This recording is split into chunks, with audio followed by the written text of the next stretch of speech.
Hey, can't you make this food taste better? It tastes a little off. Come on, make something better. Shouldn't a housewife be able to cook like we're eating out at a restaurant? No, this is normal. Your taste buds are just too refined because you always eat at fancy restaurants. I'm the one who needs a break from this. 3 months into marriage, I've been enduring such complaints every day. My husband, Tony, expects way too much from me when it comes to the housework I do. He's never satisfied, even though I think I do a decent job. Stretch the bed sheets tighter, like they do in hotels. You really suck at housework, don't you? The dream image my husband has is a classy, tidy, and elegant space, like the ones in fancy restaurants and hotels. It's far too much to expect from me. Unless we had a maid, there's no way someone as busy as me could do all that. If you're being picky about it, then why don't you do it yourself? Whenever I say this, my husband becomes quiet. He knows he can't manage the housework on his own, but he keeps forcing me to do it in his way, and I was getting really frustrated whenever he did that. Oh no, I left my wallet at home to go shopping. Am I too tired these days? On my way to the grocery, I realized I'd forgotten my wallet and returned home, where I heard strange noises from the living room. Huh? Is that Tony's voice? And who's he with? Just as I was about to take off my shoes, I noticed unfamiliar shoes at the entrance. Pumps? Are these women's shoes? Hearing my husband's voice mixed with a woman's and their embarrassing sounds echoing to the entrance, I quietly moved towards the living room. I caught my husband cheating with his mistress. What are you doing, you jerk? He recorded a video of my husband's affair without him noticing and sent it to our relatives. So my father-in-law messaged me on WhatsApp, and I stormed into the room where my husband and his mistress, Jane, were. I had my phone out and everything. Hey, what are you doing? I'm live streaming this to all our relatives. Stop it, what are you doing? Minutes later, my father-in-law and my father arrived at the scene, turning the whole thing into an absolute disaster for my husband. My name is Angela, and I'm 39 years old. Being part of a family full of civil servants, they always said I should be one too. So I studied a lot to pass the civil service exam. My father is a managing director at the city hall, and I was directed to work there by him. Working hard, I now hold a managerial position. But up until now, I was all about school and work, not really knowing much about dating and living on my own for ages. Now, my younger sister, who is 3 years younger than me, has gotten married and moved into our family home, so I rented an apartment nearby. But one day... Excuse me, you dropped your wallet. Oh, thank you very much. I got my wallet back from a random guy by the store I popped into on my way home from work. I didn't think much of it until I got home and found a note in it. I'm waiting for your call. Along with his name, there was also a phone number written on the note, and I had never experienced anything like this in my life. Hello, are you the person who found my wallet? Yes, thank you for calling. I never thought you'd actually call. Thank you for that time. Why did you do this? When I saw you as I picked up your wallet, you were so beautiful. It was love at first sight. I couldn't say that at first, so I did this in a rush. Sorry, and thank you. The man was surprised by my call and tried to hang up, not expecting me to actually reach out. He probably didn't know what to do. Please wait. Now that we're connected, may I thank you properly? With a slightly frightened voice, he agreed, and we decided to have lunch together the following Saturday. Thank you so much for that time. I don't know what I would have done if nobody had handed my wallet over. No, I'm glad to hear you say that. Are you nervous? Yes. His name was Tony, and he was older than me, at 42. Having never been in a relationship and living as a bachelor. He worked as a plumber and lived alone, enjoying his carefree daily routine, eating out, and not worrying about money. He honestly shared his feelings, saying it was his first time falling in love at first sight, and he was glad he had impulsively put his number and message in my wallet. I see, but talking with you, Tony, is quite interesting. At that time, I found Tony's stories about his completely different life environment intriguing and never boring. In fact, I even found his company enjoyable. From then on, we started to contact each other whenever something happened. Before I knew it, Tony had started to stay at my apartment. A few months later, we decided to get married. I can't believe Tony found such a beautiful wife like you. It's really great. I know my son is a bit foolish, but please take good care of him. That's what my father-in-law said when we greeted each other. I felt guilty for having assumed that Tony's family wasn't wealthy based on his appearance and demeanor. Tony's family home was actually quite large and impressive. Hey, what did your dad do? He has a pretty impressive house. My dad? He was a police officer, a strict one at that. I hated him and always rebelled against him. A police officer? Wow, that's impressive. Not really. Try living with them in the family, it's annoying. At that moment, I couldn't understand my husband's point of view. To me, having a police officer as a father seemed strong and reliable, right? Oh, I see. That was all I could reply at the time. And then our married life began. However, this marriage turned into a hellish life beyond imagination due to my husband's excessive ideals about women. Hey, what's up with this food? Can't you make something tastier? What do you mean? Is this really that bad? It's alright, but it's just too basic. Why not make it more fancy like the ones in nice restaurants? I'm not a professional chef, you know. I can't do that. And you've been living with me and eating my food all this time. How can you suddenly say this? Living together and marriage are different. I thought if we got married, your cooking skills would get better. Ugh, what a disappointment. This is the limit of my cooking skills. Don't expect magic for my dishes. Isn't it normal to expect changes after getting married, though? As if. I'm not a wizard or anything, okay? He expected us to have the same lifestyle as if we were always eating out at posh places or staying in nice hotels. Even though we had been living together for about 3 months and he should have understood my standard of living, he seemed to think that marriage would magically improve the quality. I thought, could a man who's been single until 42 have such fantasies? Isn't that too much of a dream for women? Keep in mind how great things still were before when you judge my housework abilities. I can't always reach that same level of perfection. Ugh, you're so useless. Try harder to improve the quality. He had never behaved like this before marriage. Being older and having never been in a relationship had been a complex for him. He was modest, almost fearful of women, and treated me kindly. Yet, after getting married, he flipped like a switch, began saying harsh things, and looked down on me as if I were far from his ideals. I never thought he was this kind of person. But still, I remember the Tony I dated, believing that with time he would return to his old self. However, that was naive thinking on my part. Can't something be done about this slightly off-tasting food? Come on, make something better. Isn't it normal for a housewife to be able to cook like we're eating out at a restaurant? That was all my husband kept saying over and over again. When he was single, he couldn't cook, so he often visited various restaurants to enjoy good food. Because of that, his taste had become refined, and he started criticizing my cooking as terrible and poor. I thought, he used to say my cooking was tasty when we were living together. Who does he think he is? His complaints continued for about 3 months. Initially, he did not call the food bad, but lately he had begun to do so openly, which made his words even more infuriating. Why don't you just make your own food if you're going to complain so much? You've been to plenty of delicious places. Surely you can make something tasty. How could I possibly cook? I'm not a housewife. Think about what you're saying. No matter what I said, my husband would just argue back and make excuses. When he found a spot that wasn't perfectly cleaned, he would scrutinize it like an annoying mother-in-law, constantly criticizing me. He'd say things like, "Clean properly, it's dirty here." Or, "I never thought you were incapable of handling housework that much." He'd often shout at me, insisting he wouldn't do anything and just got stressed for nothing.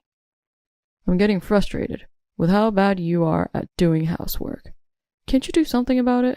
Try to do it properly. I am doing the housework properly. I told you before this is my limit. Can't you understand how hard it is to manage housework while working? Wow, funny to hear that from you, someone who works at City Hall. You're doing overtime because you're incompetent, right? If you were competent, you could go home on time, right? Don't make excuses for your lack of skills. Try to improve. That's why I keep telling you every day. He didn't understand anything. I had indeed told my husband that I was a City Hall employee, but I had not yet mentioned that I hold a managerial position. Maybe I should have mentioned that at the beginning, but now I was so appalled by his attitude that I didn't even want to say it anymore. But I had reached my limit of patience. I was determined to speak up and make him understand when he finally crossed a line that he should never have, touching my last nerve. It was a Sunday around noon, and as usual, I was heading to the supermarket to buy groceries for the week. As I drove to the store and realized I had not put my wallet in my bag when I parked, the bag opened and rolled out of the passenger seat. After searching for a few minutes under the assumption that it had fallen underneath the seat, I couldn't find it anywhere in the car. Oh no, I forgot my wallet at home to go shopping. Am I tired lately? I usually shopped at a discount supermarket about an hour away from my apartment, where food items were sold cheaply. After that, I decided to head back to the apartment to get my wallet, knowing it would be evening by the time I got there. Upon arriving and opening the front door, I heard suspicious noises coming from the living room. Huh? Is that Tony's voice? And who's he with? As I was about to take off my shoes, I noticed a pair of women's shoes smaller than mine. Pumps? Are these women's shoes? I knew for sure right then. Women's shoes at the door and weird noises from the living room. It has to be my husband and some other person doing something sketchy. It all clicked. He's cheating on me? He's never been in a relationship before he met me and now he's cheating? I thought of an affair, but considering my husband's past, it seemed unlikely. However, given his recent attitude towards me, it wouldn't be surprising if he really was having an affair. I quietly headed towards the living room, trying not to make a sound. The embarrassing noise I had heard from the entrance grew louder and reached my ears. This woman is too loud. She shouldn't be enjoying herself in someone else's house. To get to the heart of the matter, I slightly opened the living room door to peek inside. There I caught my husband and his mistress, Jane, in the act. What are you doing, you jerk? My anger reached its peak. He had constantly complained about my housekeeping, built up stress on his own, and now he was cheating. Seeing my husband's actions, I was disgusted and began filming the scene through a crack in the door, live streaming it to all our relatives. Then a message from my father-in-law popped up on my WhatsApp. Punish that fool at a good time for you, Angela. Keep streaming as you barge into the living room. I'm on my way. At the same time, my father also contacted me, expressing his anger. I'm coming too. There's no choice but to lecture Tony. And that's when our counterattack began. I took my moment and burst into the living room. The two jumped up from the sofa, covering themselves with their hands and starting to complain. Hey, what are you doing? Live streaming to all the relatives. At that, the two were shocked and lunged at me. Stop joking. What are you thinking? Stop it. That's awful. Don't film people naked. Stop it now. What are you talking about? You have some nerve saying that while having an affair. As we were arguing, the front door suddenly slammed open and a bunch of people barged in. I thought, huh? It's just supposed to be my father-in-law and my father, right? Seems like there are a bunch of people. Just as I turned my gaze towards the living room door, my father and father-in-law burst in energetically. Huh? Dad?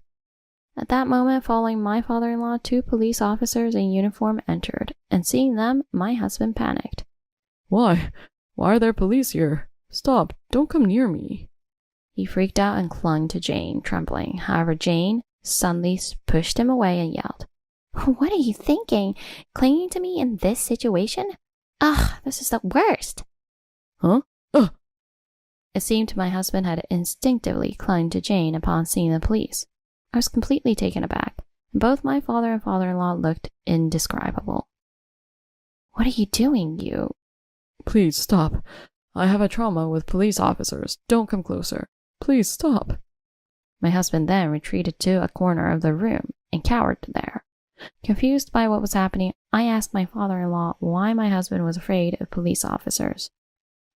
He was quite a troublemaker in high school, well known as a delinquent in our neighborhood. Back then, a particularly scary police officer in the school area got on his case. Once he found out Tony was my son, he gave him a severe scolding, and since then, he's been terrified of police officers. So you brought those two officers? Yes, I asked some off-duty friends to come over in uniform today. But why? Tony always rebels when I say anything, so unless I have leverage, he won't confess or calm down. This was the only way. My father-in-law then dragged my husband from the corner to the middle of the living room and made him kneel. What were you thinking? Always causing trouble, and you haven't changed even as an adult, huh? I'm sorry, really sorry. I apologize for the affair, please. Just send the police away. No, they'll stay until you confess everything. My husband's eyes were filled with fear. Glancing at the police officers nearby, he looked desperately for a way out. Don't run away. I'll have you explain everything to my father-in-law and everyone else, including how long you've been with Jane. Why? Why do you have to blame me so much? There's no need to call the family.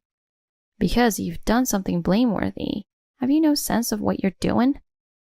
Each time someone raised their voice, the police officers moved a step closer. Every time they moved, my husband flinched and cowered even more. Watching his movements, I felt they were becoming ridiculous, and I kicked Tony and Jane's clothes towards them. Put some clothes on, will you? It's uncomfortable seeing you like this. It's creepy. I said this in a cold voice to the two of them. Once they hurriedly put on their clothes, my father and father-in-law made them sit on the floor between them, ensuring they couldn't move. So, Tony, tell us what Angela was talking about when she said you've done things to her. Explain clearly, please. Well... Overwhelmed by my father's imposing demeanor and knowing he held a position at the city hall, my husband couldn't find his voice and he just clammed up. Can't speak? Then shall I spell it all out for you? He nodded slightly, entrusting me to reveal everything. All right, I'll say it then. Tony has always had unrealistic expectations for a spouse. He's been constantly dissatisfied with my housekeeping and complained every day. It's gotten worse over time, and eventually he grew disgusted with my shortcomings, claiming he was stressed out. I couldn't take it anymore. Is that so? And Tony, did you know that Angela is a division chief at the city hall when you said all those things? What? Division chief? Shocked by this unexpected revelation from my father, my husband looked at me in surprise. I didn't know that. I knew you worked at the city hall, but you have a position? Sorry, I should have told you right from the start, but you just assumed I was a regular staff member, so it was hard to bring it up. So that's why you were always working late. Yes, I'm busy because I have a position. Remember you moved into my place when we were dating and just stayed without asking. You do remember that I pay all the rent and utilities, right? You've never contributed to the living expenses. You know what that means, right? Wait a minute. He told me this was his house. What are you talking about? He said he was divorced and led me on, and now I'm exposed and embarrassed. I want compensation for this. Quiet, outsider. We'll get to your part later, so don't interrupt now. Just wait. At that moment, my father's aura intimidated everyone around. Tony, Jane, and even the police officers who came with my father-in-law were taken aback by the force in his voice, and a sudden silence fell. This was bound to happen, Tony. The crime of driving my beloved daughter to mental distress is severe. You see the anger in Angela's father's face, right? Resign yourself to it. Then my husband knelt down on the spot and apologized to me. I'm truly sorry. I take back everything I've said to Angela. I also apologize for the affair. Please, don't divorce me. Don't leave me. Now you say this? I trusted you, but an affair is a deal breaker. It's over. Let's get divorced. Please, if you divorce me now, I'll be lost. Hearing these significant words from my husband, I questioned him further. Are you implying you've lost your job? How did you know? I could tell by the way you said it.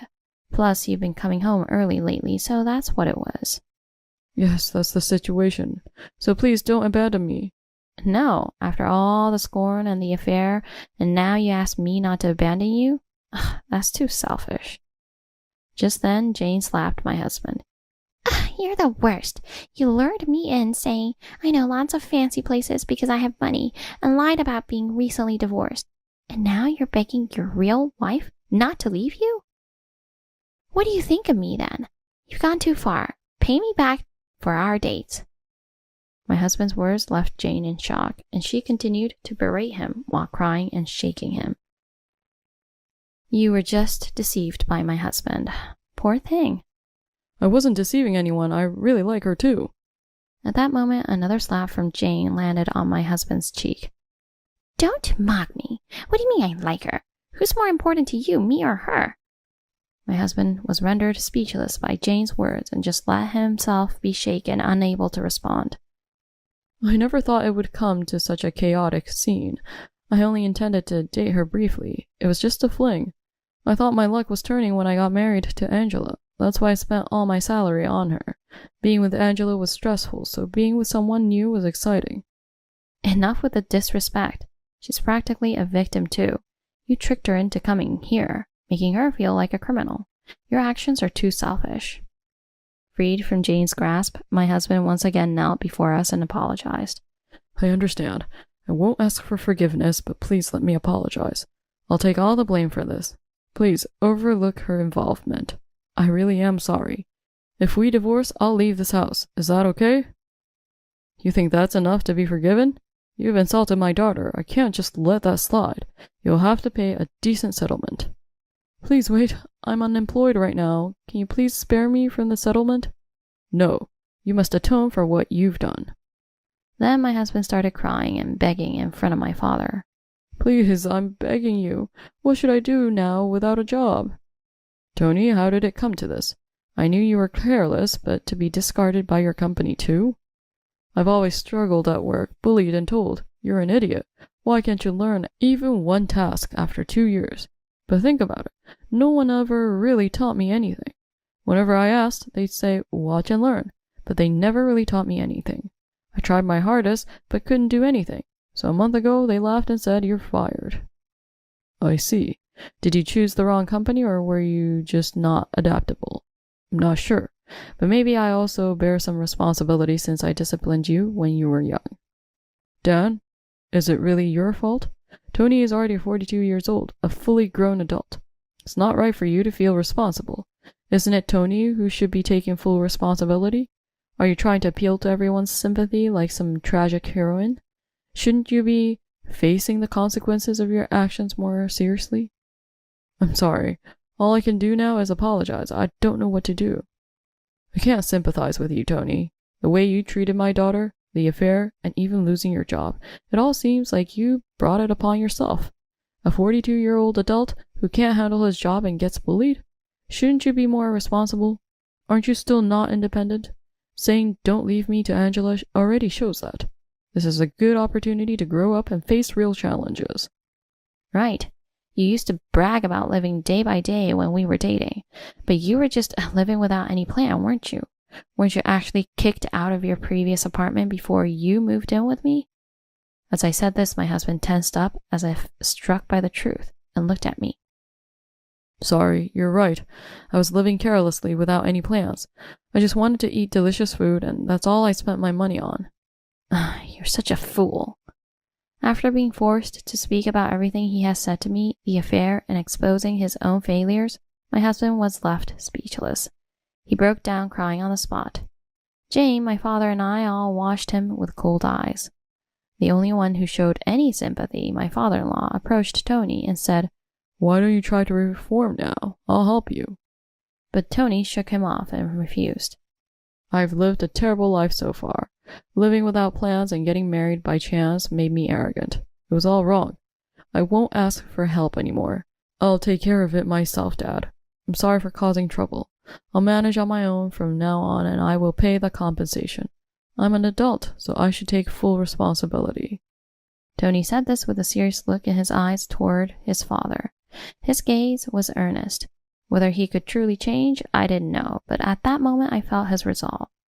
So, without further accusations, I let him leave the house and told him to come back later to sign the divorce papers, leaving with my father-in-law. Do you think Tony can change? I don't know, but his eyes were as pure as when I first met him.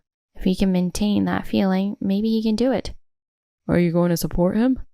No, I can't. I don't have any feelings for him now. Jane, left behind, was listening to our conversations intently. What should I do? I don't know. Stop pretending like you're the one who got hurt when you were the one who cheated. You need to make things right. I'm sorry. It was wrong of me to be deceived by such a fool. I will pay the compensation. Jane diligently shared her contact information with me and quickly left the uncomfortable situation. It's like everyone here is a whirlwind of craziness. I'm just so tired. I said this and finally allowed myself to cry on my father's shoulder. Later, my husband came to the house brought by his father. His head was shaved, appearing to show an outdated form of repentance. Did you shave your head as a sign of repentance? No, it's more like I'm psyching myself up. I've decided to stop living a sloppy life. I see.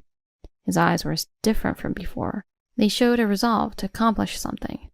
I'm really sorry for what happened. I told him I'd pay the compensation, but Tony is stubborn once he's made up his mind. He told me absolutely not. I will pay, so don't interfere. I want to believe in Tony, but after what happened, if there's any trouble, please call me, Angela.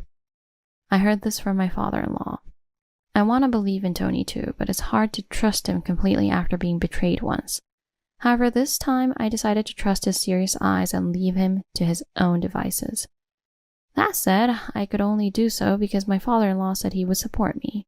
Since then, Jane has paid the compensation properly, and Tony, although in small amounts, has been consistently paying compensation. Occasionally, I receive calls from my father-in-law. Tony is clumsy when it comes to relationship and being coordinated, unable to do anything smoothly. Even now it seems he's still being teased at work, but he's trying his best and hasn't come back home, living alone and insisting on doing it alone. Despite his clumsiness, my ex-husband is desperately earning money and managing to live. So far, he has been able to pay the compensation, but I feel like it might revert to how it was before at some point. It's really about how long he can keep up his willpower. I want to believe in him, but it's hard to fully trust him, probably because he's betrayed people before. I realized just how important trust is in relationships because of my husband's actions. Once trust is lost, it takes a long time to regain it. This is exactly what that means. As for me, I continue to live in the apartment, still single. Will I find love again? I think about it, but honestly, I don't feel like dating for a while. The incident has made me even more wary of love. Should I introduce you to a nice guy? When I visit my family home, my sister occasionally says this. I am indeed in my 40s, so she has a reason to worry. Not now. I think I'll find someone eventually. I brushed off her suggestion. But truthfully, I am a little interested in someone. There's this older man who shows up at City Hall every now and then for paperwork. Whenever he sees me, he smiles and waves. I'm being a bit careful because of what happened in the past. I'm not officially dating him, but I might think about it once I get to know him more.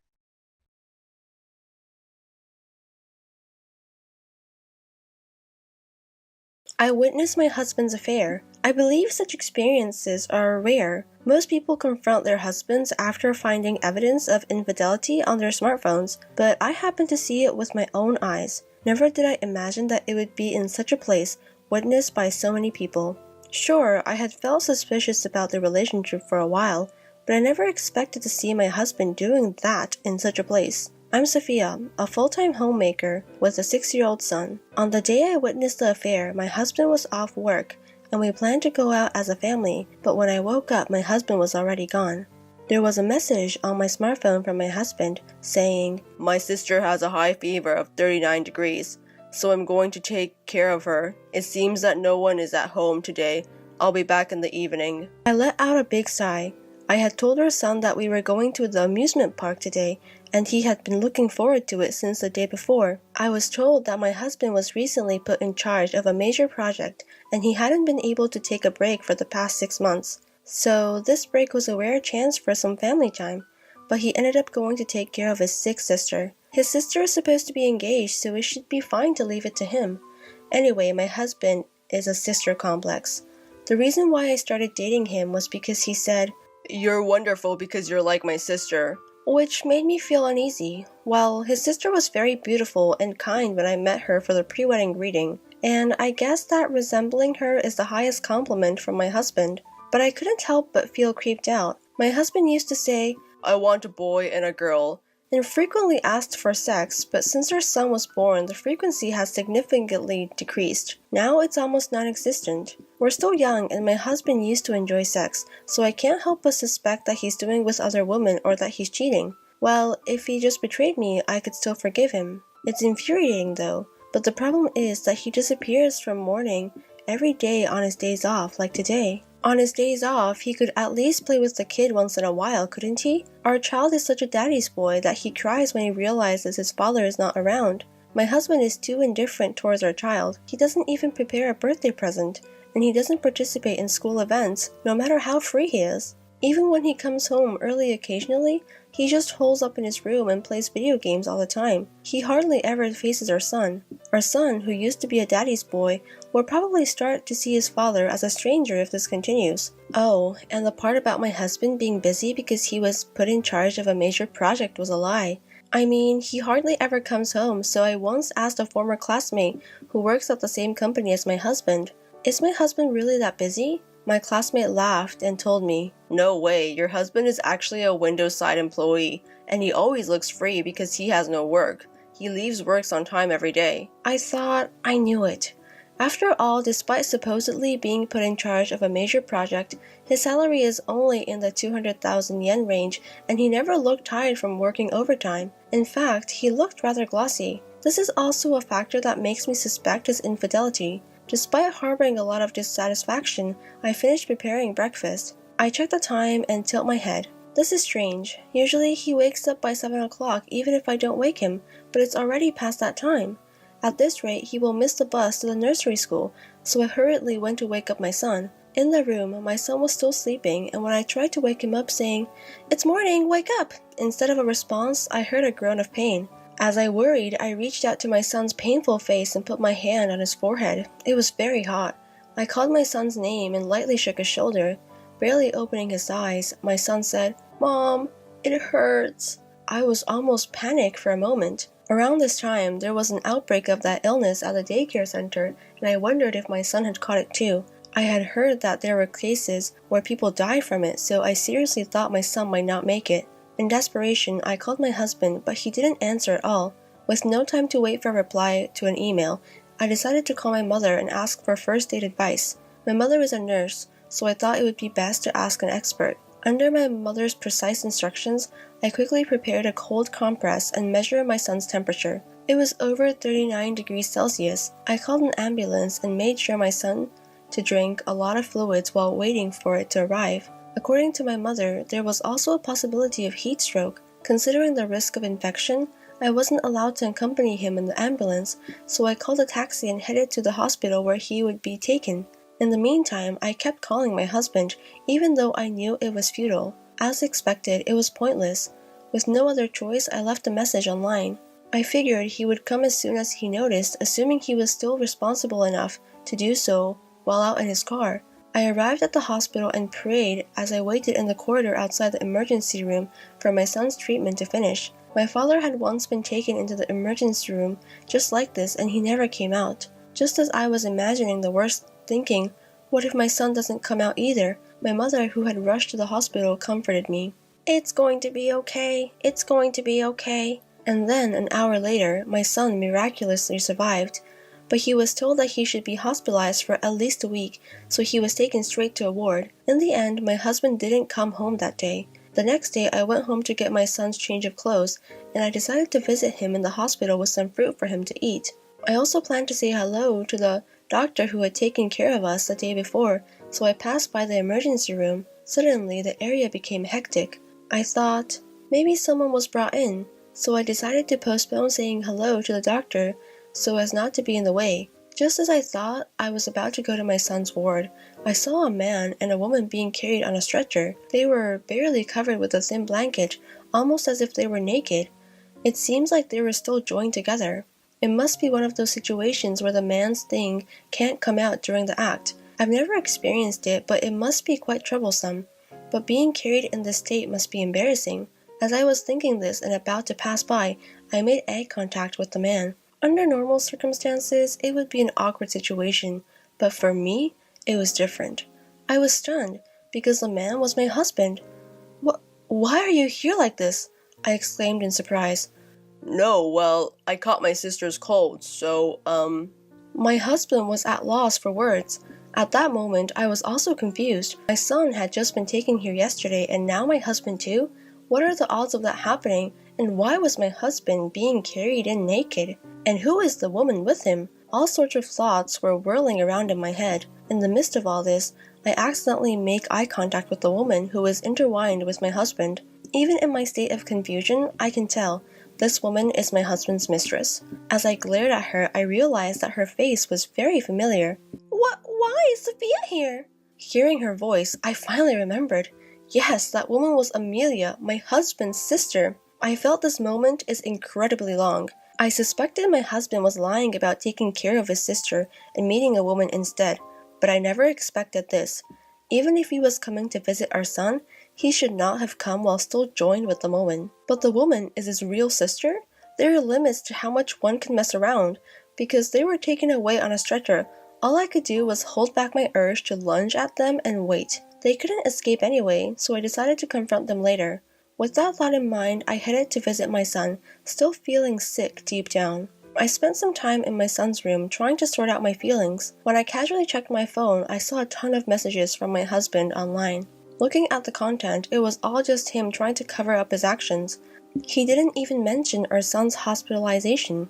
I decided to keep ignoring him and waited another hour. Then the doctor who had been in charge of my son the day before appeared. The doctor smiled at me and said, your son is doing very well. He might be able to be discharged earlier than expected. His fever had come down and his condition seemed to have completely stabilized.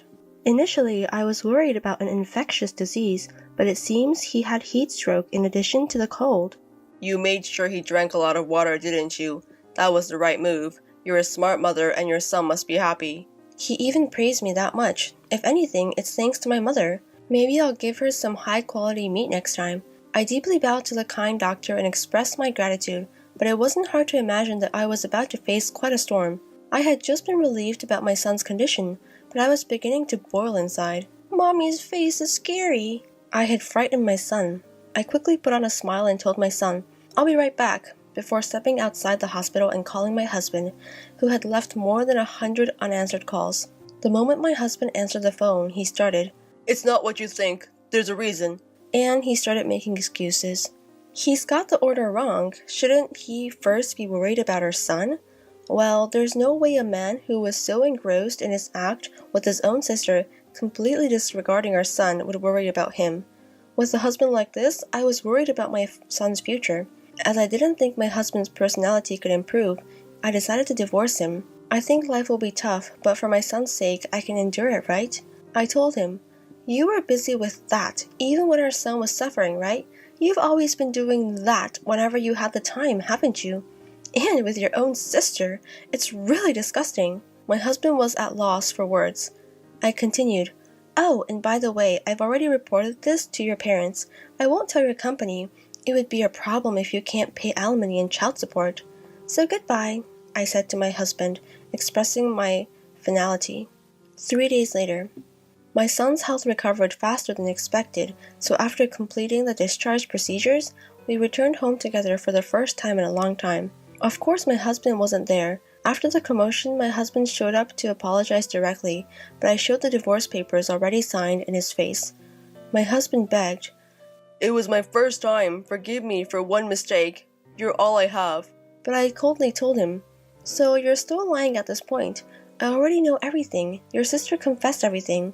Yes, I anticipated that my husband wouldn't easily agree to a divorce, so to silence him, I first approached his sister, the person involved. Sister-in-law, I heard you're going to have a wedding ceremony with your boyfriend soon. Congrats. Thank you. I was thinking of sending a congratulatory message, and a good idea came to mind. Want to know what it is? No way. You're not planning to talk about this, are you? Yes, because I want everyone to know. They'll understand what kind of person you are at once if I tell them this. I smiled slyly.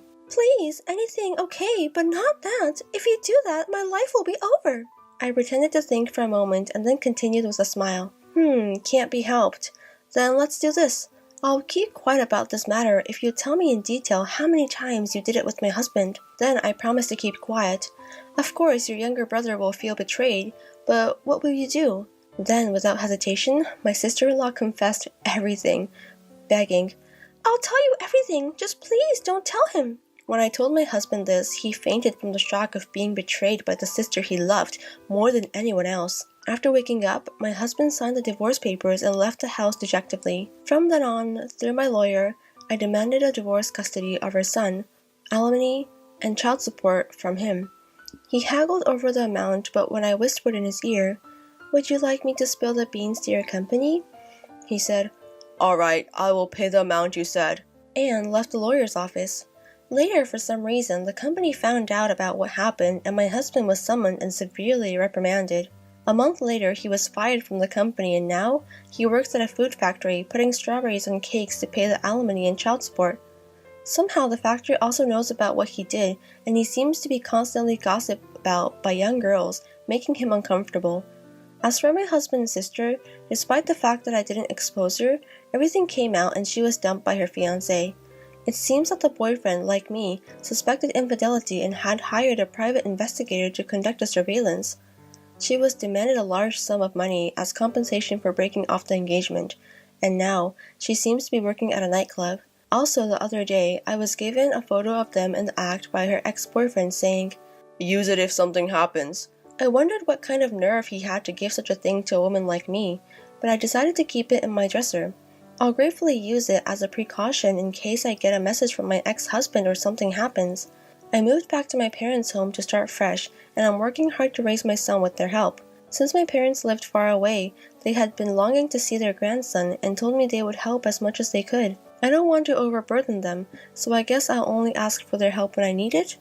By the way, my son, as if his high fever at the time was a lie, has been healthy ever since, and now, 3 years later, he is always recognized for perfect attendance. He seems to have completely forgotten about his real father and is enjoying his life every day. This is what makes me happiest. Oh, by the way, I have a new family member.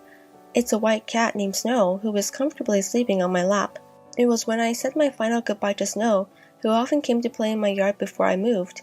Just as usual, it climbed onto my lap and then became as still as a stone Buddha. I was also lonely to leave Snow behind, so I decided to bring it home with me. Now Snow is a good friend to my parents and my family home, and it has become just as important to me as my son. From now on, I want to warmly watch my son's growth along with my parents and Snow. I thought about this while stroking Snow on the porch. A fiancé, the person you promised to marry. I once had a fiancé, but I wasn't going to live with him because of my sister. I was in the depths of despair at that time, but now I found new happiness. I want to make that clear to my sister and my ex-fiancé. My name is Emma. I'm not particularly beautiful, and I'm just a normal office worker. Back then, I had someone I promised to marry. His name was Mike. Mike was a handsome man who worked at a well-known company, and he was known as the good-looking guy. We were so happy back then, I thought that this happiness would last forever. But reality confronted me with a cruel result. I couldn't get married to Mike, and the reason was because of my sister. My sister's name is Evelyn. Evelyn has been interested in fashion since she was young. Even now, she still loves fashion. In fact, Evelyn was always concerned about her appearance and was always beautiful. Therefore, Evelyn has been popular amongst the guys since junior high school. She even modeled for a fashion magazine once. That experience made Evelyn dream of becoming a model. When I graduated from university and started working for an ordinary company, I was invited to dinner by a business partner. That partner was Mike. After exchanging contact with Mike several times and occasionally going out to eat, something happened one day. That day, after work, Mike invited me to dinner. Of course, I had no reason to refuse, so I went out to eat. On the way home that day, Mike confessed his feelings for me. I was surprised by his sudden confession, but I was also attracted to Mike, so we started dating. So 1 year after I started dating Mike, he proposed to me. I was so happy at the time. Of course, I accepted the proposal.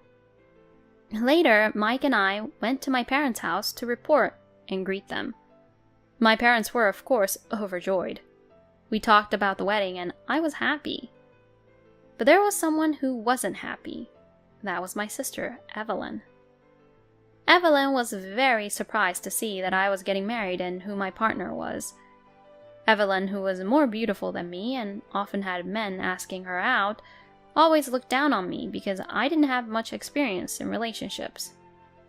I don't want my friends to know about how uncool my sister is.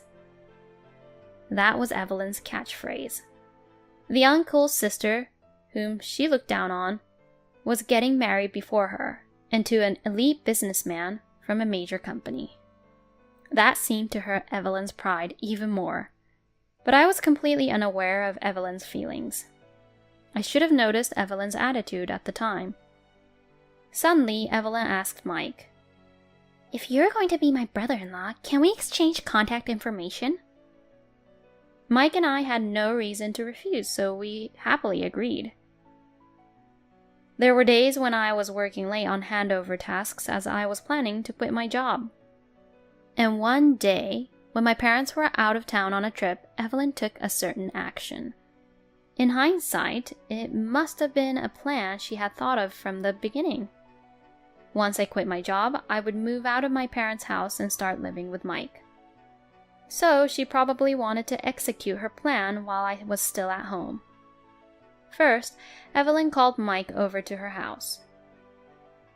"Mike, my sister suddenly came home because she got sick. My parents are out on a trip, and I'm scared to be alone. Can you come over?" Evelyn lied that I had come home early from work due to a sudden illness. Mike was just about to go home from work, so he hurried over to her house without suspecting about anything. I heard Emma was suddenly sick, so I rushed over. Where's Emma? Of course, I wasn't there. It's only natural for Mike to think that. But Evelyn said, "I'm sorry, Mike. I lied to you. My sister isn't actually sick. She's still at work." Upon hearing this, Mike didn't get angry at Evelyn but asked, Why did you lie like that? I just really needed to talk to you, Mike. And so, Evelyn started to talk. When I finished work and got home, I was surprised. It was because Mike was there.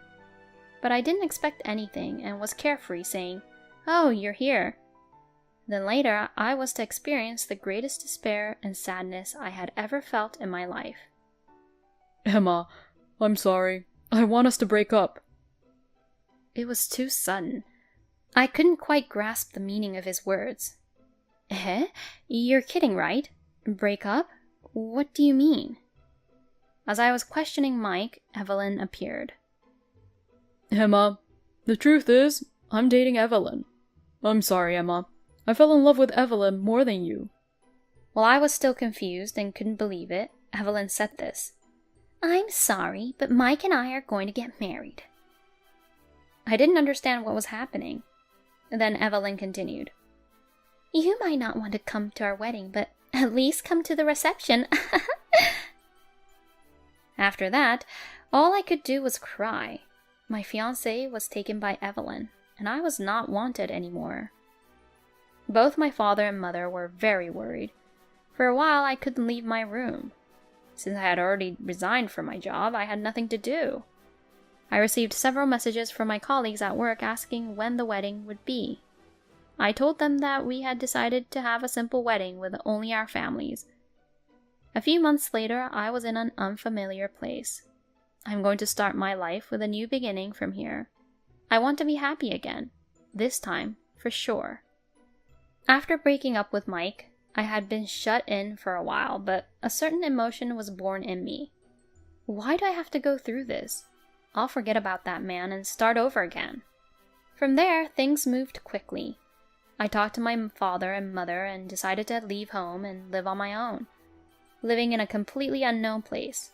but it's a very comfortable place with lots of green and tranquility. My parents didn't try to stop me, and they helped me a lot when I moved. After moving in and taking a break from the move, I heard the story from my mother. A few days after you shut yourself in your room, Mike came. I heard everything that happened between you and Mike. And then she apologized in the end. I didn't understand why my parents were apologizing. Of course, what Mike did is unforgivable. His parents came to apologize too. They even got on their knees to apologize. But you see, we also heard about Evelyn. We know you can't forgive her, but Evelyn is our precious daughter too. My parents told me. Both my father and mother had been troubled about what happened. Mike did something terrible to their own daughter. It's only natural that they could not forgive such a person like him. But despite what my parents said to her, it seems that Evelyn had gone to Mike. Since then, Mike had been coming to the house at the same time every day apologizing and asking them to accept his marriage to Evelyn. My parents had no choice but to accept Mike's actions. So that's why they apologized to me for acknowledging their marriage. Honestly, I didn't care anymore, but I understood my parents' feelings all too well. It's over now, it's okay. Besides, I'm going to meet someone even more wonderful from now on. I answered positively, holding back the tears that were about to fall. My mother was crying.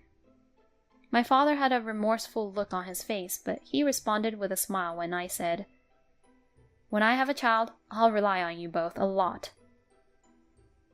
If anything happens, don't overdo it and contact us right away." My mother was very worried. Once I got used to my new life and had some peace of mind, I started working at a certain restaurant. It was a small restaurant with only a few employees, but it was very bright, and I really liked the friendly atmosphere everyone had. The manager's name was Noah, and he was always being teased by the part-timers. How they teased Noah was interesting, and it was very peaceful to watch. A few months after I started working, a fateful event that would affect my future occurred. Noah confessed his feelings to me. It was after the shop had closed, and he was giving me a ride home. I was honestly torn. Noah is a very good person, and above all, he is kind. His personality and looks are both so good that he is popular among women. But I was still haunted by that incident. I was scared I might be abandoned again. Perhaps Noah sensed my situation because he said that he didn't need an immediate answer and left that day. Things were a bit awkward for a while, but thanks to the usual interactions with the part-timers and the kind Noah, I didn't worry too much. Perhaps my heart had already made up its mind. At that time, I learned something about Noah during a break. It turns out that Noah had been betrayed by someone he was dating and had a terrible experience at the place he worked before this shop. Noah was the same as me. He had a past of being betrayed by someone he loved. That day, I decided to go home with Noah to hear his story. While we were walking home together, Noah told me his story. In fact, Noah had been in charge of a store before he came here. However, due to a certain incident, the store lost its credibility and had to close. And Noah was held responsible and got fired. After hearing his story, I decided to tell Noah why I came to this place. After the talk, Noah said, "You did well." Despite the difficulties, I stood up and looked forward again, and he said such gentle words to me. I was happy, and I realized that this was what I really wanted to hear. That I did well.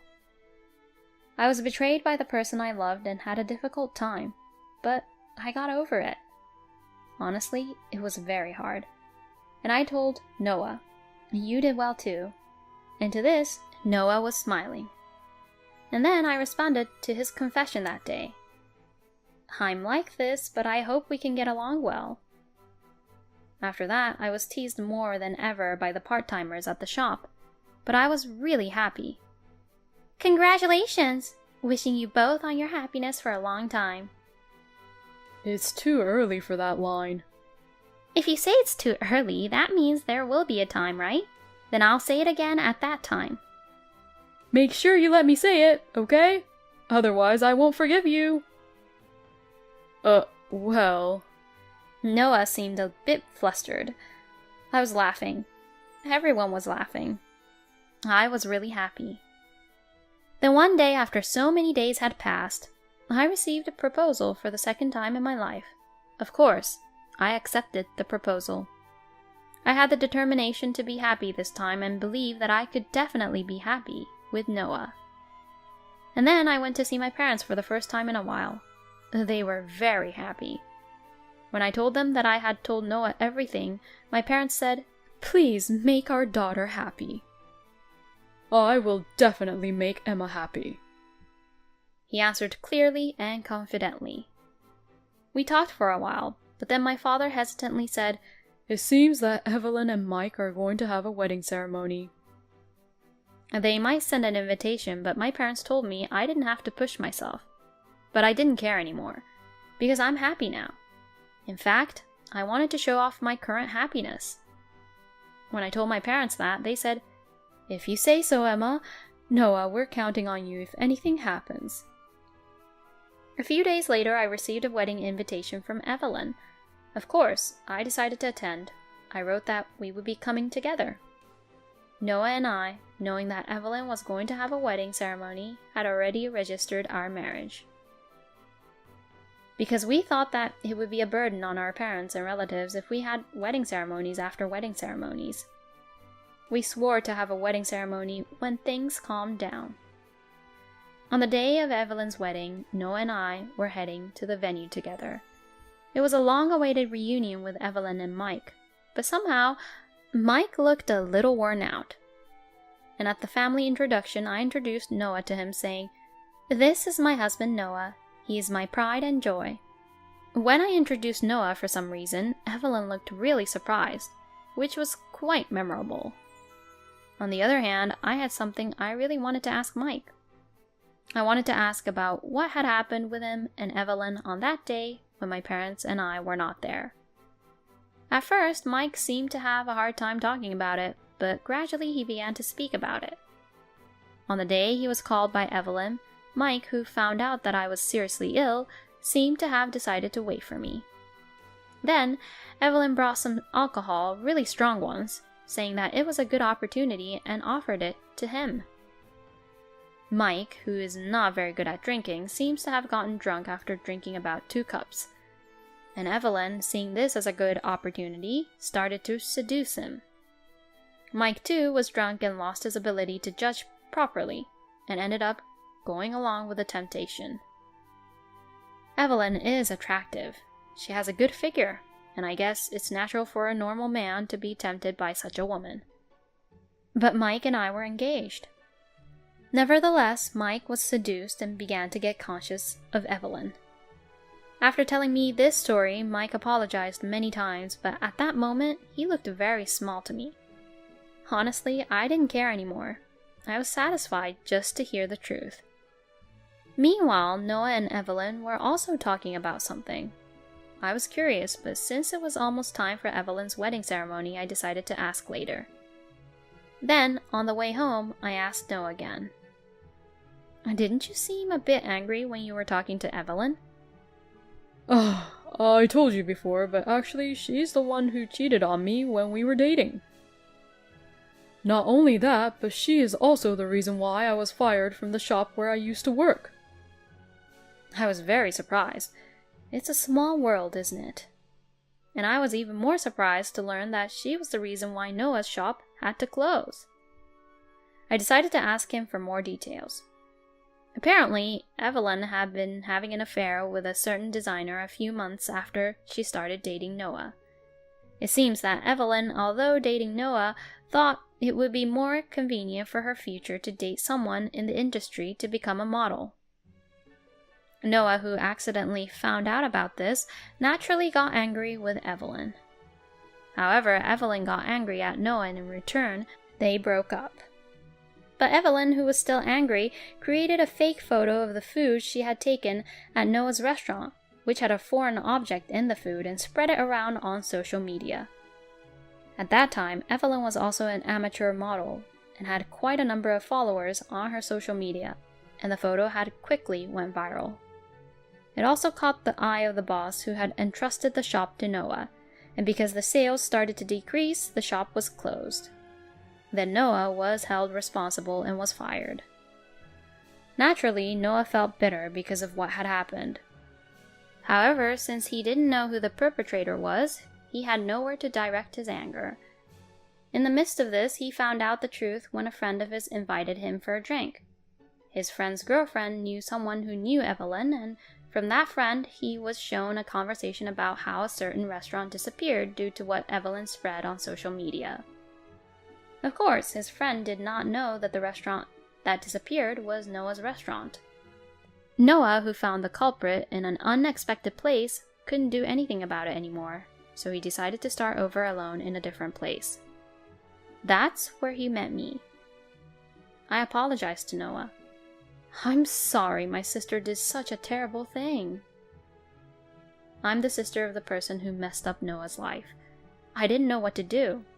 I seriously thought that Noah might hate me, but Noah said, "It's a thing of the past, and it's not your fault, Emma."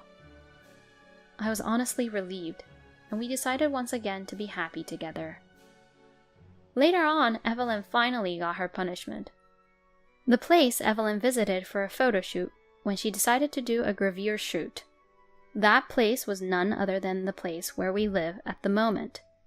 Surely, with all the greenery here, one could take nice photos. Evelyn seemed to be thinking of becoming a model using this experience in gravure shoot as a stepping stone. The incident happened at a restaurant which she visited for a meal. The restaurant was, in fact, Noah's restaurant. I had already stopped working at Noah's restaurant, so I heard about this later on. As soon as they entered the restaurant, both Noah and Evelyn recognized each other. Immediately, Noah said, "I'm sorry, I can't allow you to enter the restaurant," and refused their entry. Naturally, the photo shoot staff members were angry and asked for an explanation. Noah explained everything that Evelyn had done in the past and what he had gone through because of her. "She has a criminal record, and there is solid evidence. I don't want to go through the same thing again, so I don't want her to enter my restaurant." It seemed she couldn't say anything back to that, and Evelyn also turned pale. Furthermore, Noah said that he would tell the president of the company where Evelyn was about to join all about her past. The person who recruited Evelyn was surprised upon hearing the story, and he asked Evelyn to quit, but Noah couldn't control his anger. In the end, Evelyn lost the gravure shoot deal, and the news of her past incidents spread in the industry, crushing her dream of becoming a model. No one would want to deal with someone who had caused such a huge scandal in the past. Moreover, I heard from my mother that Mike's company performance had been deteriorating recently, and he was now a candidate for a demotion. It seems that even my mother was worried about what would happen to these two in the future. Despite such an incident, Noah and I continue to live happily every day. And today is our long-awaited wedding day. Both Noah and I have had difficult times in the past, but now we are very happy. Inside my belly, there was also a new life growing. Congratulations! I wish you both happiness for many years to come. Colleagues from the restaurant where we met were saying a line I've heard before, while they laughed to us. Thank you. And then Noah and I swore in front of everyone that we would always cherish our family and always be happy. My name is Camilla, a 26-year-old housewife. I'm in my 3rd year of marriage with no children. My husband's name is John. He's a company employee and 30 years old. My husband and I started dating after he approached me at the company where I was a receptionist, and we got married after 2 years of dating. Before marriage, there was no talk of living together with my in-laws, but as soon as the marriage was decided, my mother-in-law suggested that we will live together. I told my husband that I didn't want to live together while we were newlyweds, but he said, "You work at home, doing chores and errands." And I work at the company. That's rare. And he showed me his palm in front of my face, indicating that I shouldn't say anything more. I accepted living together and thought it might be inevitable as I was marrying the eldest son. Since the marriage was decided, we were supposed to go to the wedding venue together, but my mother-in-law always came with my husband.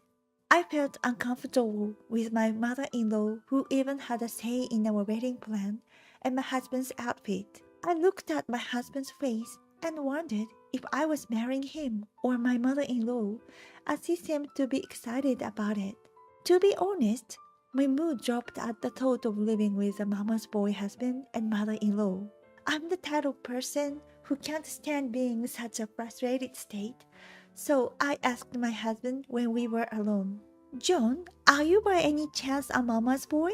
John asked back, "Why do you think so?" with a curious look. I told my husband, "Usually, the two of us should decide on the wedding plan. I've never heard of a mother coming along and having a say."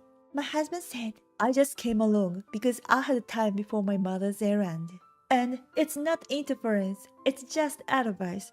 So don't worry about it. And I'm not a mama's boy," he replied. When he asked, "What would you do if I was a mama's boy?" I answered, "I wouldn't get married. It would only feel like being in enemy territory, wouldn't it? We'd better call off the wedding now for our future's sake." I answered honestly.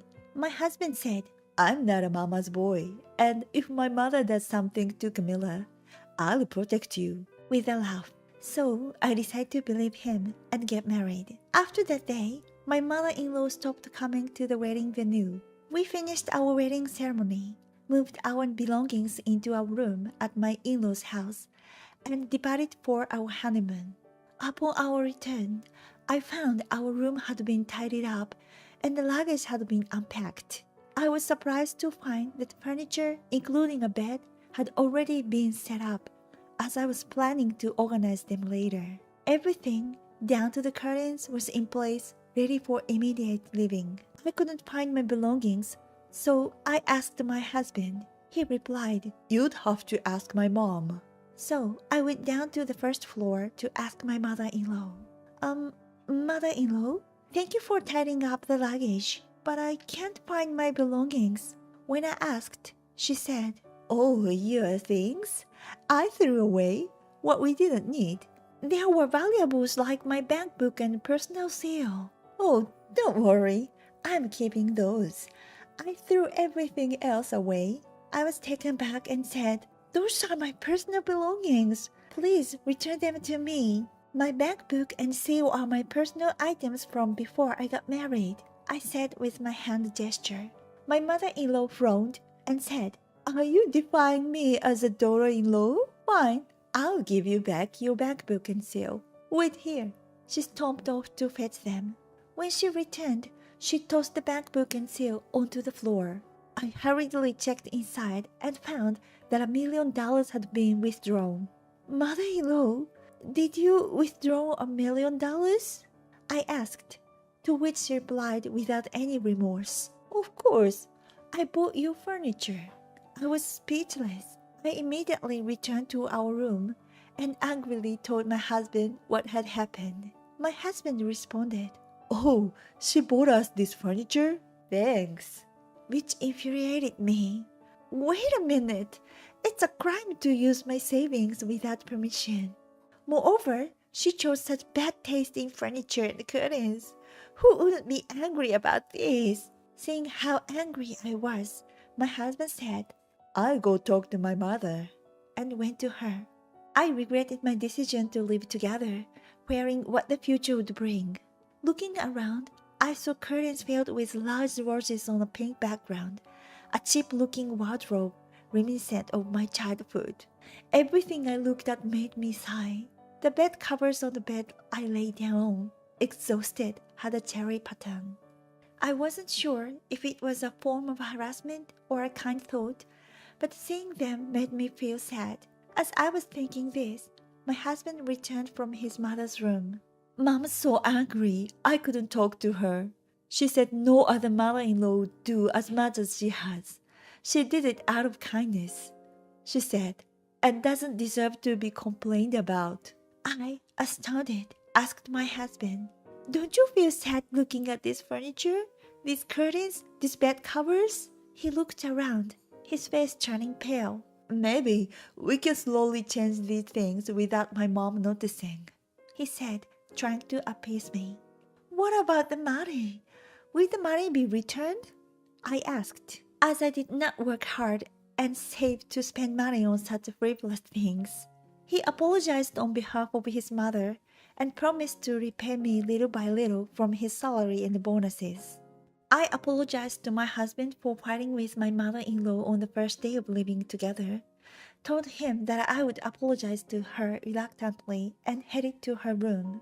When I apologized to my mother-in-law, saying, "I'm sorry for speaking out of turn earlier," she said, "You are the type of person who wants to complain even about small things. But remember, you won't get off lightly if you defy me again." She seemed to forgive me for this incident. The next morning, I was woken up by my mother-in-law at 4 a.m. She told me to go to the bakery in the neighboring town, which opens at 5 a.m., to buy bread.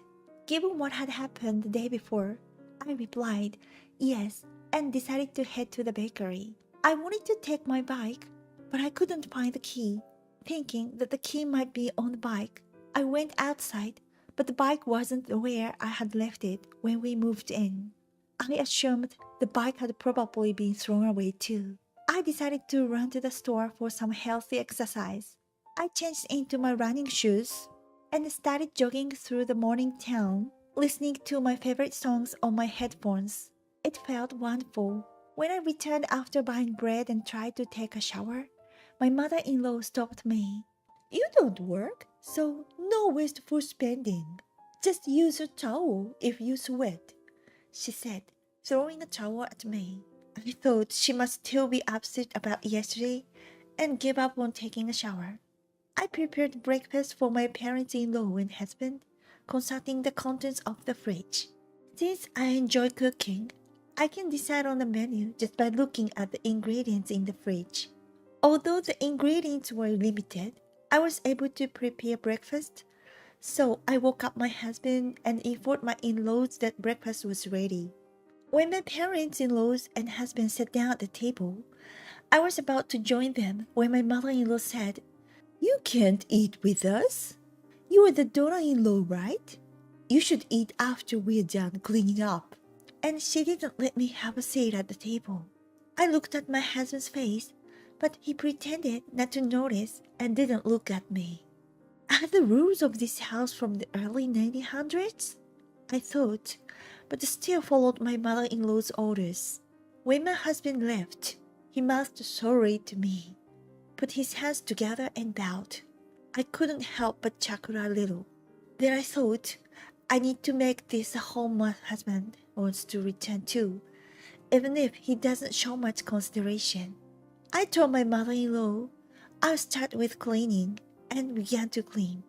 She was sitting on the sofa, glanced at me, but didn't reply.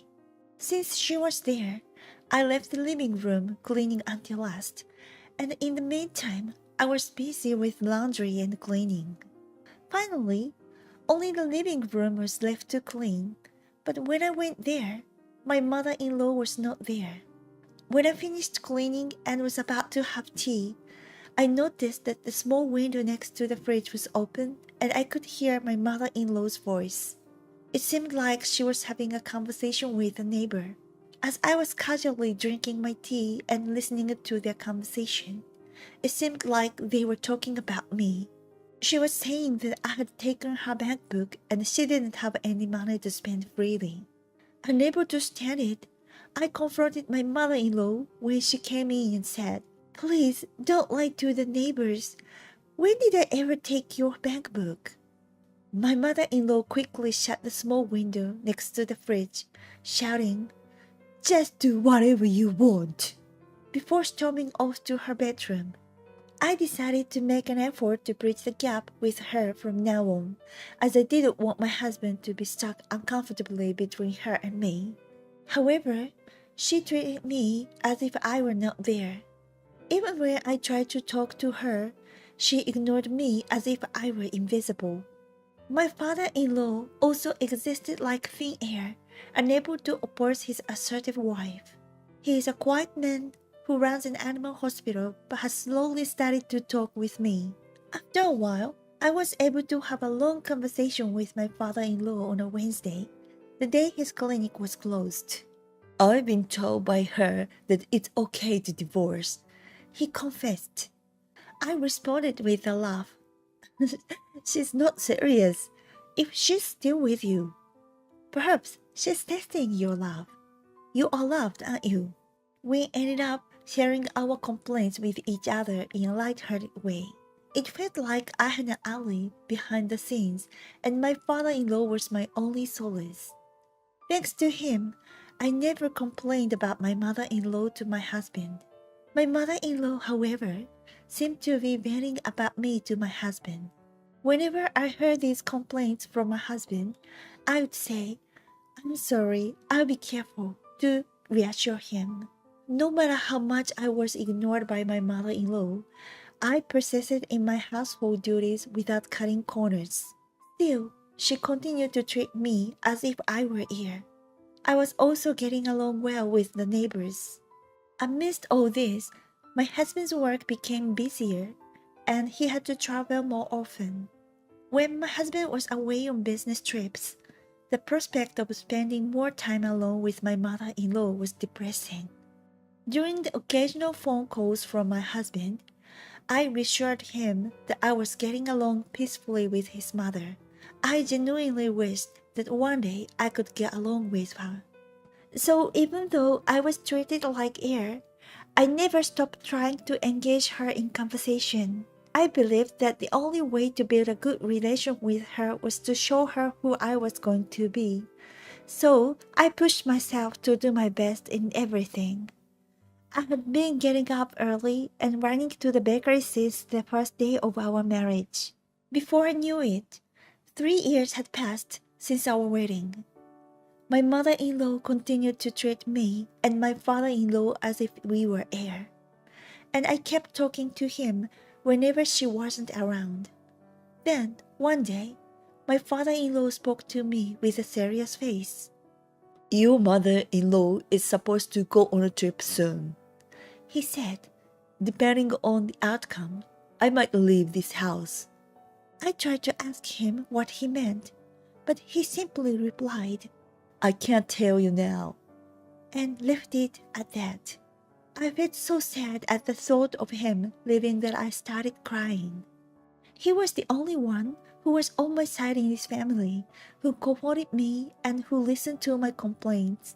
"Maybe you should leave this house too," he suggested, looking at me in the eyes. I asked him what he meant, but all he said was, "I can't tell you yet." No matter how many times I asked, he stubbornly refused to tell me, simply saying, "I promise, I'll tell you when the time comes, so please wait a little longer." So I decided to trust him and wait until he was ready to talk. Then, the day when my husband would return home from his 2-month-long business trip was decided. It had been a long business trip, but I was glad to think that we would finally be able to live together again. The night before his return, I received a phone call from my husband. I immediately picked up the phone. Then, it wasn't my husband on the line, but a woman with a sweet voice. "Nice to meet you. Are you John's wife?" "If by John you mean my husband, yes," I answered, to which she cheerfully responded, "Yes, that's right, John. I'm Olivia, John's girlfriend. I'll give him back to you tomorrow, okay?" "What exactly is your relationship with him? Could you please explain it again?" "Like I just told you, I'm his girlfriend." "So, you're the other woman he's seeing?" "No, I'm his girlfriend, and we're planning to get married." Olivia, the woman on the other end of the line, answered with a hint of annoyance. Whether it was due to her being drunk or just her personality, I couldn't tell, but her way of thinking seemed immature. "I see. How did you meet?" I'm a temporary worker at John's company. Every time she spoke, she laughed. I had an intuition that this Olivia would say anything if provoked, so I decided to egg her on. My husband John has been out of your care. He's told me he won't be going on business trips anymore. So I'm looking forward to our married life together. No more business trips? John told you that? Yes, we're talking about a child recently. We've been discussing it together. Oh, how embarrassing. That can't be true. I'm pregnant with his child. I was taken aback upon hearing that Olivia was pregnant with my husband's child. You know, your mother-in-law doesn't even recognize you as her daughter-in-law, right? Why don't you just get a divorce? Hearing Olivia mention my mother-in-law, I snapped back to my reality. Did my mother-in-law say something like that? Oh dear. I laughed off the question, not knowing how to respond to the topic of my mother-in-law. Olivia, perhaps feeling mocked, retorted angrily. Have you ever been on a trip with your mother-in-law? I have, and it was fun. The four of us. At this, she sent a photo via line. Looking at it, I saw my husband and mother-in-law in special clothing for vacation. A woman who appeared to be Olivia and a man around my husband's age. When I asked, "Who is this man?" she replied, "Oh, I can't tell you that. We all have our little secrets, you know. Hey, are you jealous? Are you jealous that I'm close with John, your mother-in-law?" I thought to myself, these people are disgusting. So, you just happened to meet on vacation, right? I'm not jealous at all. We are a married couple after all. Olivia sent me dozens of photos of her and my husband without saying a word. I immediately saved them all. Among them were a few photos of my mother-in-law and a man looking intimate. This is hardly proof of an affair, I said. My husband would never betray me. Well, thank you for your time, I said, pretending to end the call. Wait a minute. I'll show you more proof. Just wait. I waited in silence. Then she sent me screenshots of her line conversations with my husband. There were several of them, and I saved all of them. Then I said goodbye and hung up. As soon as I hung up, I burst into tears. Despite my belief in him, despite thinking I was loved, despite believing he was on my side, despite my love for him, a surge of emotions overwhelmed me. The confident me, who had been provoking Olivia just a while ago, was gone. I rushed out of the house and headed for my father's workplace. I flung open the door to his office and asked tearfully, "Where is my dad?" It seemed he was busy, so I waited alone in the waiting room, crying. After a while, my dad came to see me during his break. I immediately apologized to him for my sudden arrival and told him everything. My father said, "You are like me. You can't stand injustice." And with a smile, he added, "You know that crying won't solve anything, right?" These were his words that, since my childhood, had always encouraged me to move forward after I had finished crying. I showed him the screenshots of the conversation and the photos I received from Olivia. My father, looking at them, exclaimed, "What the hell are these?" When I picked at the screen of my smartphone that my father was looking at, I saw a picture of my mother-in-law and a man beside her. My father expressed his wish to talk to my father-in-law. As it turns out, my father is a lawyer. He appeared to be quietly angry, which is not like his usual calm self. When I returned to my house and told my father-in-law that my father wished to speak with him, he went into his bedroom and seemed to make a call. After the call, my father-in-law informed me, "I'll be meeting with Camilla's father." The next day, I greeted my husband, who returned from a business trip with an aunt's charming face. My husband probably hadn't heard anything from Olivia because there was no change in his behavior. My mother-in-law returned a little later from her trip. "I'm tired, but it was fun," she said, handing me souvenirs from the same area where my husband had been. And as always, the three of them ate the food I had prepared, excluding me. As I quietly observed this scene, my husband spoke to me. "Camilla, the atmosphere seems to have changed while I was away. You seem cooler," he said. Immediately, my mother-in-law chimed in. "Maybe she's sulking because you were away on business and she wanted your attention," she tossed out without even looking at me.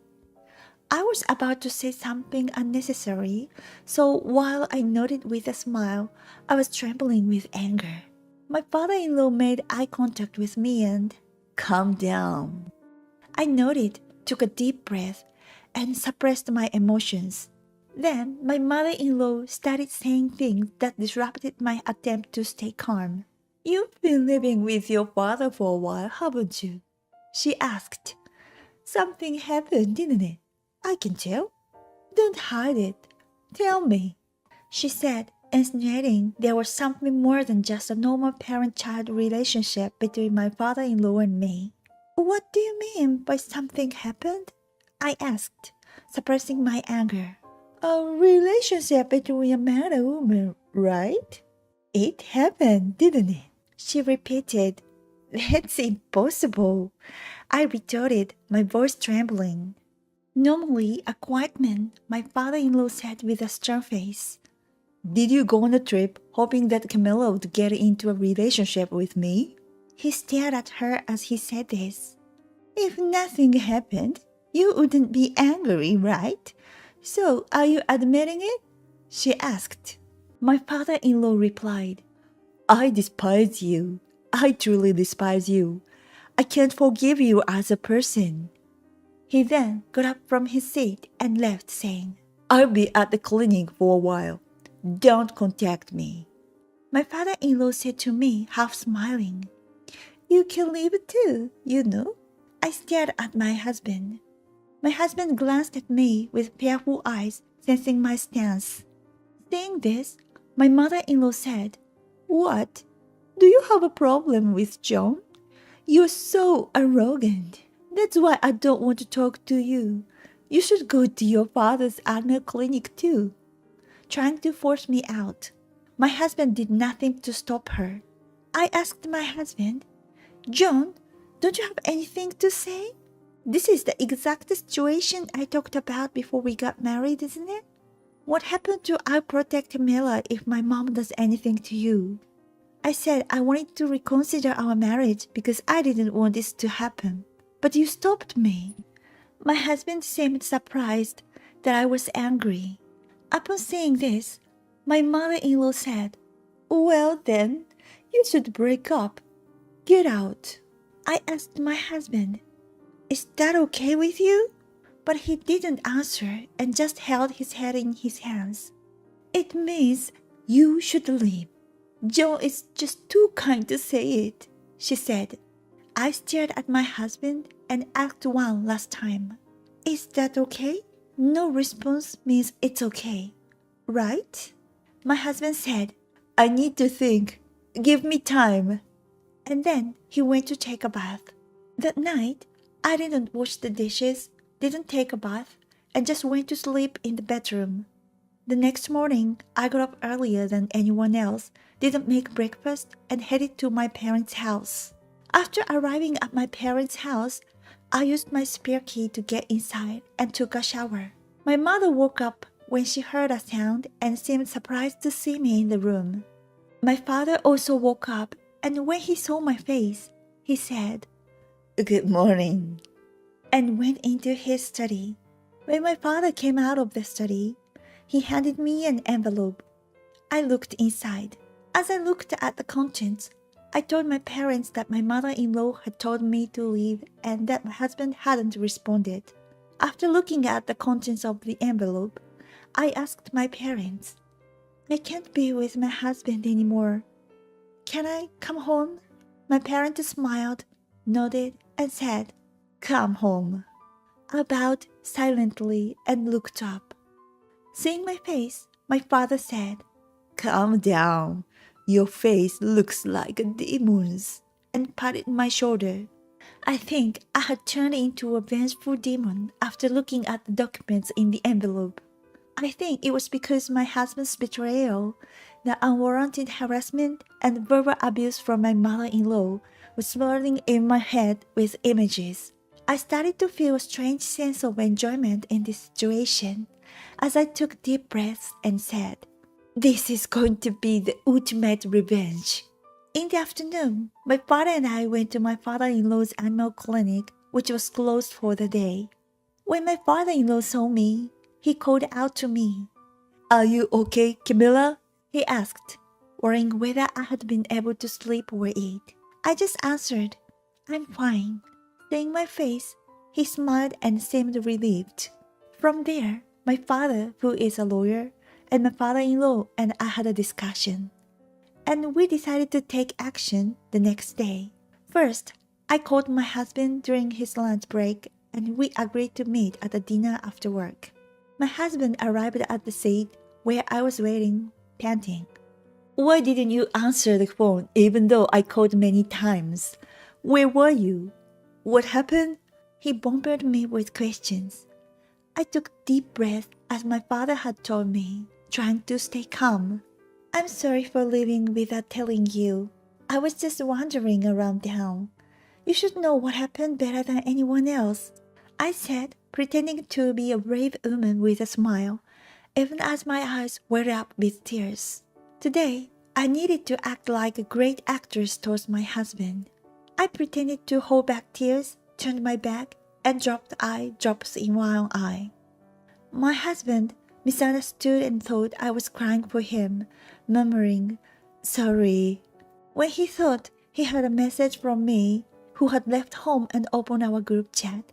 He seemed to think I've been caught because there was a call history and many photos that I got from Olivia. With a very flustered expression, my husband said, "I did meet her, but nothing happened. I only love you, Camilla.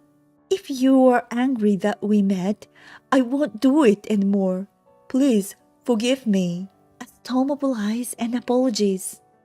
I brushed off my husband's hand, trying to hold mine, and said, "I love you too, but..." Holding the handkerchief to my eye, pretending to cry, my voice trembling, I said a little excitedly after saying, "Olivia has your child in her belly, doesn't she?" Then I said it quietly, "Don't make the child suffer. This is my last request." And I fully played the part of a brave woman who loves her husband but steps back because his mistress is pregnant. My husband apologized many times, saying, "I'm sorry," and, "But I only love you, Camilla. That will never change," crying and spouting cheesy lines. He seemed to feel more guilty than necessary and said he would give me all his savings and also pay me $2 million in damages. It seems his intention is to make sure I don't suffer even if we divorce. I called my dad, had him fill out and stamp the divorce papers, and after drafting the pledge, had him stamp that as well. My husband apologized to my father, but my father said, "My daughter has been a burden," and left the diner with me. I headed straight to my in-laws' house and packed my things. Most of it had been thrown away by my mother-in-law, so all I had was one large bag. My mother-in-law came and asked with a half smile, "Finished moving?" So I said, "I'm leaving now. Thank you for everything," and headed lightly to my parents' home. As I was unpacking and tidying up at home, my cell phone rang with a phone call again.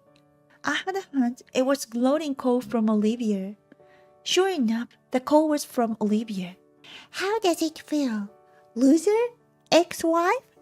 I'm on top of the world. There's no one I can't have, right?" She began with predictable gloating. I calmly said, "I'm glad for you. Best of luck." "You told him I love you, didn't you? I requited love, huh? Good for you. I'm hurt. I think a letter will arrive for you, Olivia, later. Please take care of it, I said and hung up the phone. As I thought about what would happen next, I was excited. I couldn't wait to see the final state of the scenario my father had thought up.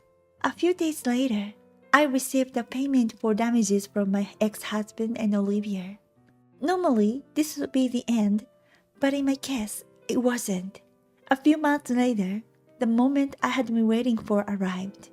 I got a frantic phone call from my mother-in-law. Because of you, the house is in chaos. Come back and do something about it. And what's this certified mail about? Pretending to know nothing, I said, I haven't done anything. What happened? Please tell me calmly. My mother-in-law was in a panic and couldn't calm down. If you can't talk, I'm going to hang up. We're strangers now, I said, and she started to explain one by one after saying, Wait. First of all, my husband and Olivia got married last month. However, Olivia already had 4 children and moved into my in-laws' house with them. Apparently, the house was in chaos because of the undisciplined children and Olivia, who did not do housework or take care of her children. My ex-husband was in a panic saying, I didn't know she had 4 children. The damages to me were reluctantly paid by my mother-in-law, who was looking forward to having a grandchild. After Olivia said, I'm going to give birth to your grandchild, so you pay instead. Next is a certified mail from me to my mother-in-law. This was a certified mail about the repayment of the $1 million she had used from my savings without permission. When I asked my father, Aren't we family? Can't we sue? He smiled and said, Anyone can sue. My mother-in-law was scared by the certified mail and said, I'll pay, so don't sue. I agreed, saying, If you will return it. I was also able to hear about Olivia's situation. Apparently, my ex-husband was going crazy because he said in front of Olivia that he wished he hadn't cheated and wanted to get back with me. My ex-husband, crying out my name, his hysterical wife, and their unruly children had my mother-in-law saying, I'm going to lose my mind. In the end, she told me that she had received a divorce notice from my father-in-law and was also being asked to pay damages for the affair. My father, who found out that he was my father-in-law's lawyer, tried to persuade me to somehow stop the divorce. Upon hearing the current situation of my in-laws' house, I realized that things had ended just as my father's scenario had predicted. Both my father and I, as well as my father-in-law, knew from the reports from the detective agency that Olivia had 4 children. Moreover, my ex-husband may not know this, but there is a possibility that the child in Olivia's belly is from a colleague of my ex-husband, who she was seeing at the same time. Olivia's parents were taking care of the 4 children, but when they found out about her marriage to my ex-husband, they told her to take the children with her. In addition, they disowned Olivia when they found out about the affair. Therefore, no matter what happens, Olivia will cling to her in-laws' house. It seems that the time has come for me to deliver the final line of the scenario. You all reap what you sow. Goodbye, I said, and was able to end everything by blocking and rejecting incoming calls. After that, I found a job and started living alone near my parents' house. My father-in-law expanded his veterinary clinic and turned it into a residence. I was impressed by his words when I went to check on him. I might be happier with animals as my family, he said, seeming to live happily with his newly adopted corgi. Seeing the pitiful endings of my mother-in-law, ex-husband, and Olivia made me realize that I should be nice to people.